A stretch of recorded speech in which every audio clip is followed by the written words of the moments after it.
Welcome to today's Explainer. Today, we're breaking down a really fantastic science-backed 8-week fat loss and fitness plan. And here's the absolute best part about this. While the original study references this program for folks over 40, this structured, incredibly safe approach is literally perfect for anyone over the age of 15. If you're looking for a practical, completely non-intimidating way to build a rock-solid fitness foundation, this is it. No extreme, grueling routines here, just pure, effective science tailored for real-world results. So let me ask you a quick question before we jump in. Are you bothered by workout soreness? Like, does the dread of extreme muscle pain or, honestly, just the stress of trying to memorize some overly complicated gym routine keep you from even starting? If you're not in your head right now, trust me, you are definitely not alone. It's a massive roadblock that stops so many of us from hitting those health goals. All right, here's our roadmap for today's Explainer. First, we'll look at what the science says. Then, we'll map out your weekly fitness routine. After that, we'll dive into Workout 1 and its main exercises. And finally, we'll cover proper technique and effort. Okay, let's dive right into Section 1. What does the science say? In 2024, a brand new, really pivotal study came out that completely clarified the best approach for fat loss.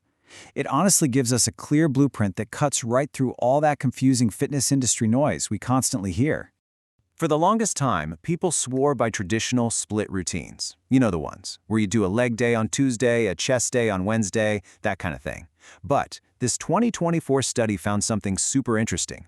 Full-body resistance training is actually far more effective for fat loss than targeting single body parts on different days. And there's a massive added bonus to the full-body approach. You get significantly less soreness. And speaking of soreness, let's quickly define a term you've absolutely felt, even if you didn't know the official name for it. It's called DOMS, or delayed onset muscle soreness. It's that intense pain and stiffness you get a day or two after a hard workout. You know, the kind that makes just walking down a flight of stairs feel completely miserable. Well, the sheer brilliance of this full-body approach is that it leads to way less DOMS, which instantly takes away a huge chunk of that workout anxiety. I really want to emphasize an absolutely crucial point here. The whole goal is overall fitness, robust health, and just supporting your natural muscle mass. We are not aiming for intimidating, physique-focused bodybuilding here. This is all about making anyone, literally anyone over the age of 15, strong, functional, and healthy in their daily life. You can always pivot to bodybuilding later down the line once you've built this foundation. Let's move on to Section 2 and see how this builds into your weekly fitness routine.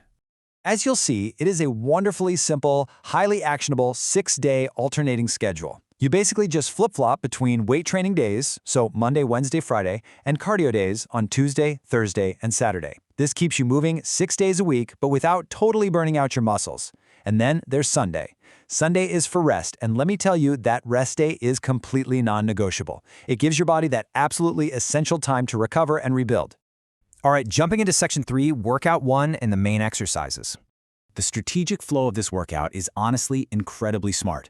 We're focusing on the major muscle groups, and we always start with the lower body. Why do we do that? Well, because your leg muscles are the largest, meaning they take the most physical energy. Get them done first. From there, we work our way up to the upper body and then finish the whole session off by stabilizing everything with core work. It's a highly adaptable, logical progression, which is exactly why it works flawlessly whether you're 16, 40, or anywhere in between. So what exactly are we going to be doing? Well, here is your list of the 6 main exercises for Workout 1. We've got the goblet squat, the stiff leg deadlift, the seated cable row, cable crossovers, lateral raises, and finally, some exercise ball crunches. Now listen, if you're watching this from home and you don't have a bunch of fancy cables or a full gym setup, do not worry about it. The source material notes that you can easily swap out free weights with resistance bands and still get an equally fantastic workout. And this brilliantly illustrates just how wonderfully simple the programming actually is. You literally don't have to memorize a complex spreadsheet or constantly be checking your phone. Every single exercise we just talked about follows the exact same structure. 3 sets, 10 to 12 repetitions per set, and exactly 2 minutes of rest in between. That uniform structure is a total game changer. It keeps your mind clear so you can just focus on the actual movement. Moving right along to our final part, Section 4, proper technique and effort. So the crucial point here is understanding a concept called RPE, which stands for rate of perceived effort. It's basically a simple personal scale out of 10 that you use to measure how intense an exercise feels to you. A 10 means maximum effort, like you physically could not do even one more rep. This is how you effectively self-regulate the weight you're using without needing a personal trainer hovering over your shoulder. Based on our source text, there are 2 really effective, acceptable strategies for managing your weights during these workouts. Strategy 1 is super straightforward. You pick a weight and use that exact same weight for all 3 sets, just making sure it consistently feels like an 8 out of 10 effort. Now, strategy 2 is a little more dynamic. You work your way up from lighter weights on your first set to heavier weights on your final set, making sure that very top set hits an intense 8 or 9 out of 10 RPE. Both methods are completely valid, so just pick the one that fits your personal style best.